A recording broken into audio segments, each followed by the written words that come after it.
Hello, welcome back to the channel. Brendan here, aka Cliff Jumper. Today we are turning our attention back to our Gen 1 Toyota Sequoia for some much needed and kind of overdue service on the transmission and the front and rear differential fluid. We'll be changing all of that. Now on this car, you don't actually flush the transmission. Toyota recommends you never do that. Just dump the fluid and add new fluid. And if you really want to do a complete job, they say to dump 4 quarts, which is about what's going to come out when we dump it, drive for 100 miles, dump 4 quarts, add 4 quarts again, drive for 100 miles, dump 4 quarts, add 4 quarts again. So it takes a few hundred miles in order to be able to do a mostly complete transmission fluid service on this vehicle. Today we're just doing step 1. So we're gonna dump the roughly 4 quarts that are gonna fall out, replace them, run it up to temperature, make sure that it's at the proper level once it's up to temperature, and that should be good for the transmission for today. We're also gonna do the front and rear differential. So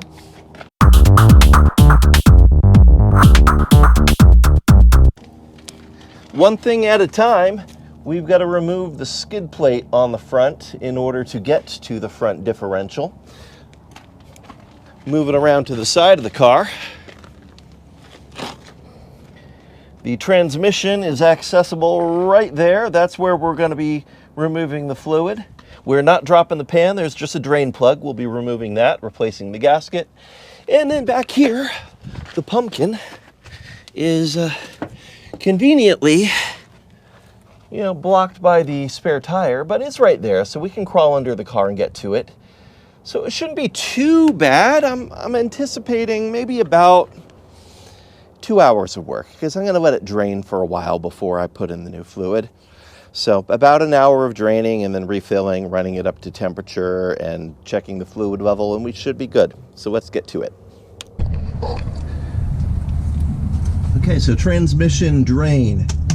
It's a 14mm bolt right here, and I've got a drip pan underneath, and we're going to catch it in this gallon container so that we can measure out what's actually coming out. It should be about 4 quarts that pops out. And so start it looping. It'd probably be helpful to have this ready and not knocked over for when it does start showing itself. All right, so here we go.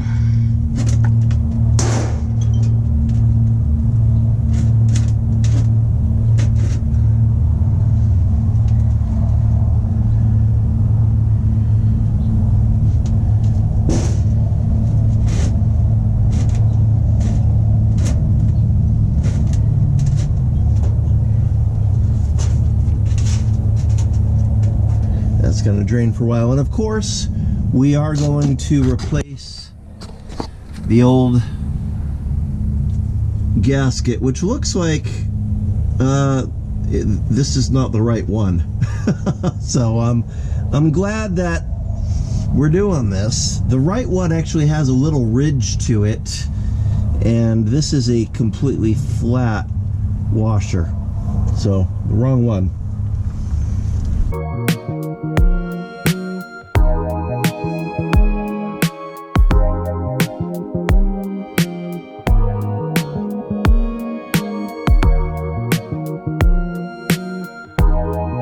Minutes later. Well, on the bright side of things, the transmission fluid actually looks pretty decent. It's still got a nice red color to it. We bought this car used about 5 years ago. This is my first automatic transmission fluid change in this vehicle. And normally, if this stuff is burned, it smells really bad. And I know you can't smell through the internet, but it actually doesn't smell bad at all. It's okay. So that's good. That's a sign that our transmission is in good, healthy, happy condition. that the fluid has been serviced prior to us owning the vehicle, and that things should go fairly smoothly in terms of replacing said fluid.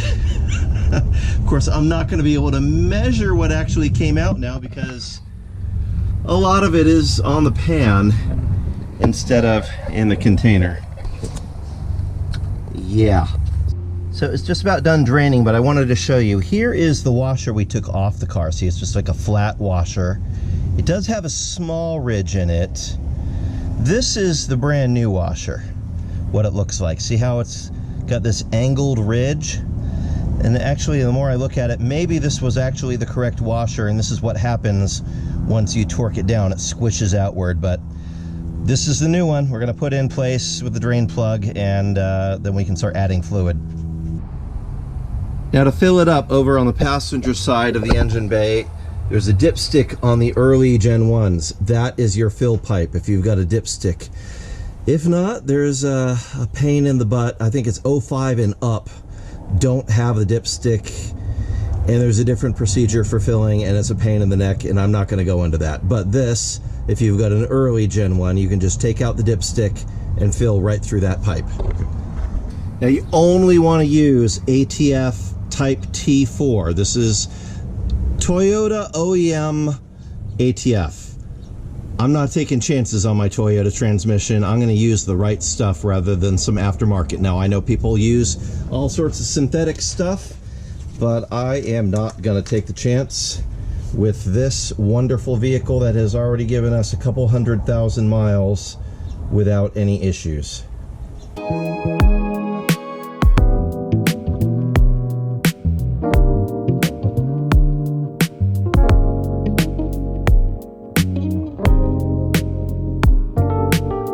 And because I had the big spill underneath, I couldn't measure how much actually came out.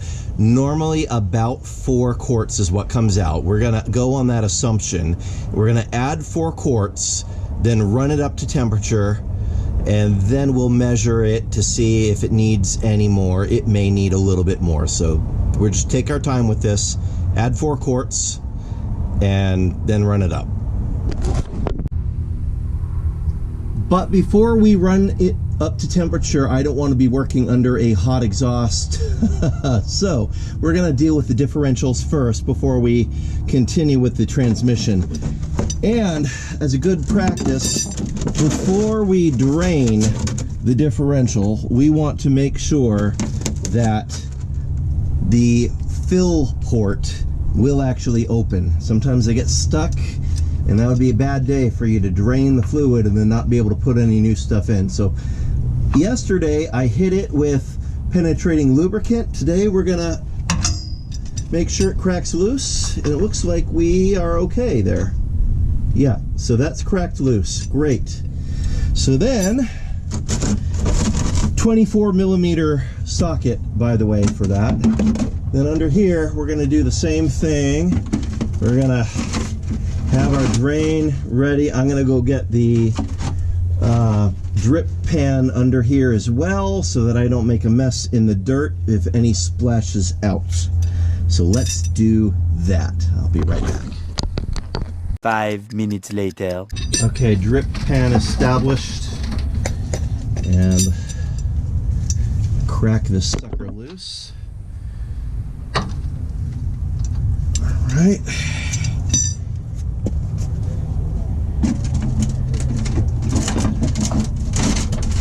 And the goal is to lose as little of this as possible so that I don't make a giant environmental disaster.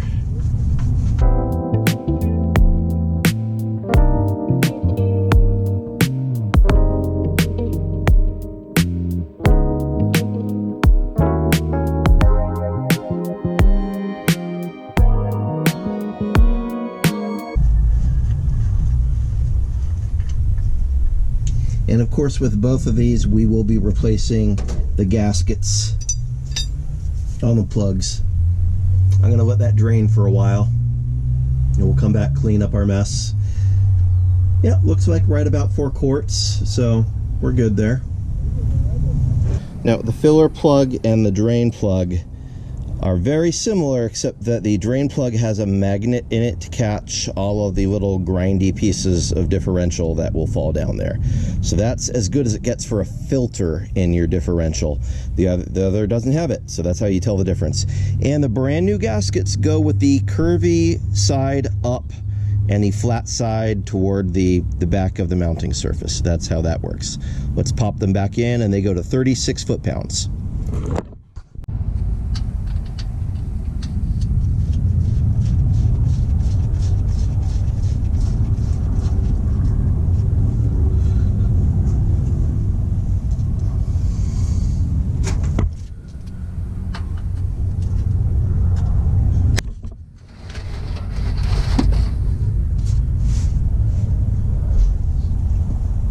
Go get my torque wrench to properly torque it.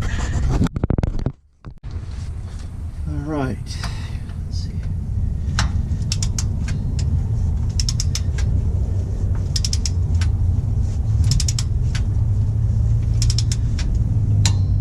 There we go. And now we get to fill it. There's a little pump assembly that we will use to put the fluid back in. Unlike the transmission fluid, you can use just regular synthetic gear oil. I've got the Lucas stuff that I'm using, and we will use a hydraulic pump to fill it up.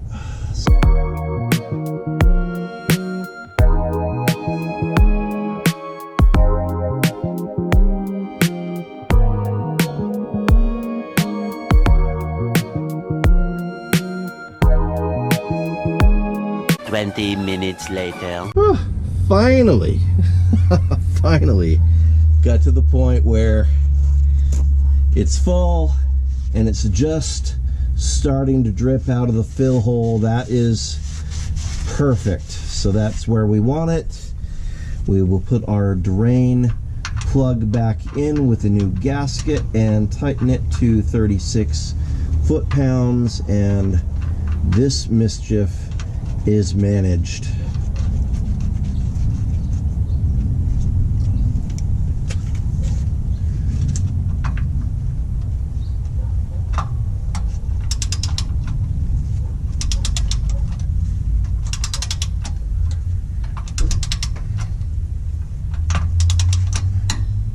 There we go. Rear diff done. So onto the front diff, and we have to take off the factory steel skid plate. There are 12mm bolts that need to come out. One here, one here,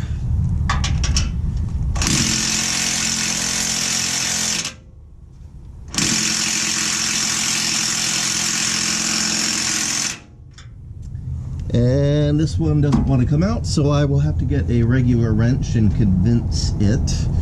Let me see if these ones are loosenable.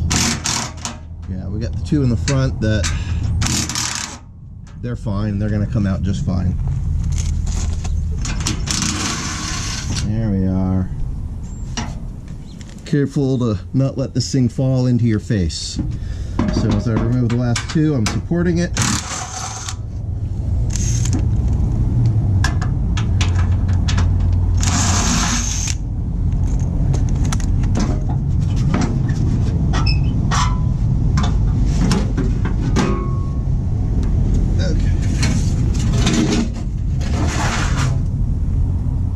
Our differential is right here. It is set up a little different from the back. It does not use standard sockets. It's going to be big Allen tools to get the fill plug and the drain plug open. So as before, we're going to make sure we can get the fill plug open first before we even touch the drain plug, just to make sure we can actually fill it. So let me go get a tool and let's see. So taking you back here, up here, that's where the fill hole is. It is a 10mm Allen socket that you're going to want to get in there. And we're going to see if we can crack it loose without any complaint. I'm going to use both hands here. I cannot hold the camera and do it. Hold on.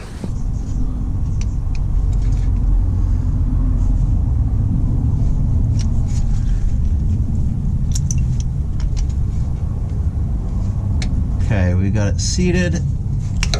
Okay, able to crack it loose. That's good.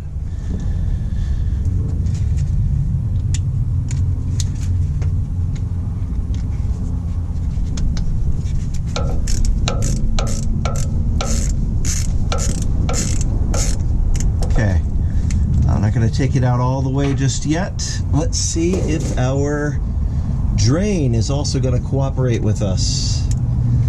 Same 10mm Allen. Get it seated all the way in there, and I'm going to use the breaker bar to crack it loose. And before I do, of course, I do want to have my drain bucket ready to go under here.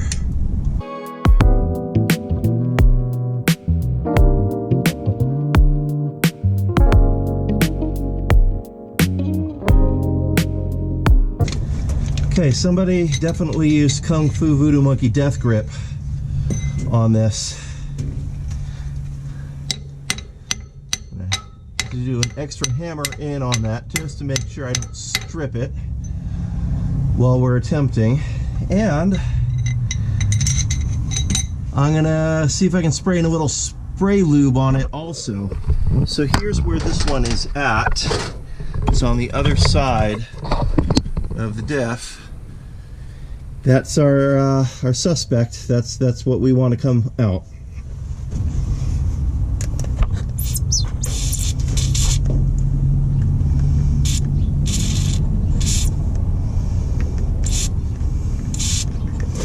So I'm gonna let that soak for a few minutes, and we will come back to it and give it another go.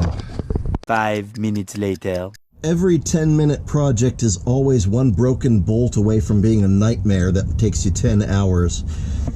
This isn't broken, but it is stuck. Whoever changed the fluid last up here used Kung Fu Voodoo Monkey Death Grip strength and probably thread locker and I don't know what else. Maybe with penetrating lube, and then hit it with my biggest breaker bar. I hit it with air tools in impact. It won't come out. So I don't want to strip it and be stuck. So we got the rear diff fluid changed. We got the transmission fluid changed. Although I do still need to run it up to temperature and then check the level. So we can still do that even though we didn't change the front diff fluid. And it sounds like I will return to this, hit it with some more penetrating lube a few times over the coming week, and we'll try it again a week from now after a lot of lube soaking and see if we have more success. Yeah, I'll get back to you, but let's go ahead and run the car up to temperature, check the tranny fluid. 20 minutes later. Okay, she's run up to full temperature, so now with the motor running, we're going to check the transmission fluid level. What I've also done is, keeping my foot on the brake so it didn't actually go anywhere, switch the gear selector to every gear position: low, second, drive, neutral, park, reverse, leaving it in gear for 5 to 10 seconds in each gear so the fluid flushes through those valves and those solenoids and all the passageways. So we should get an accurate reading now.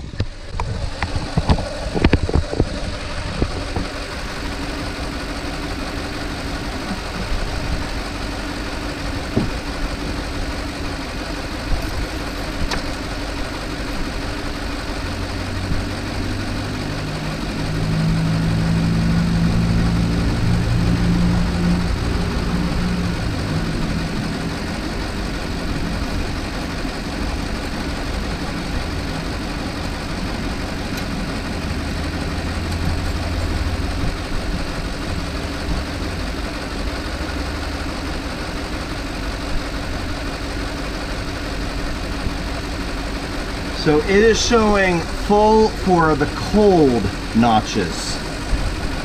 We're gonna let it run just a little bit longer, but looks like it needs one more quart to be fully back up to spec. These first two notches are where you would measure if it's fully cold, and these two notches are where you measure if it is fully warm.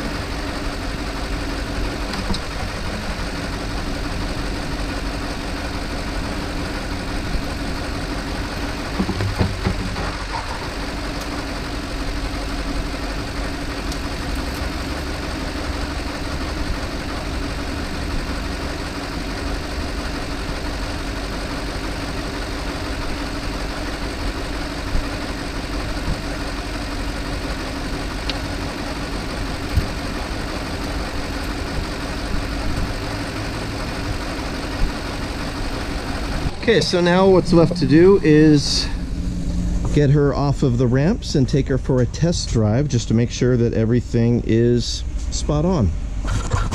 Okay, so she reversed out of the driveway just fine. Now the trick is, let's see how she drives and does she shift properly.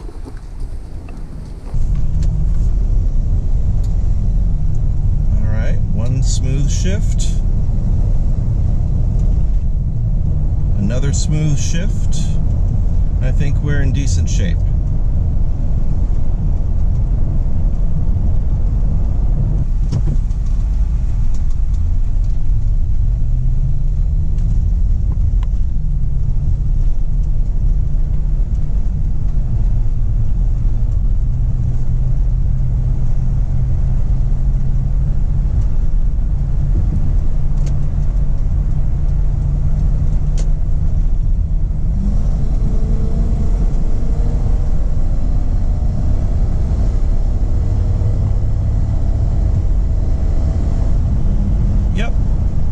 Perfect.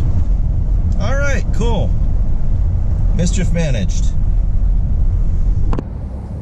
So we were not successful in getting the front differential fluid changed just yet. I'm gonna, like I said, I'm gonna wait a week. We'll come back on that one. The rear diff went smoothly, slowly but smoothly, and the transmission fluid change also went pretty smoothly.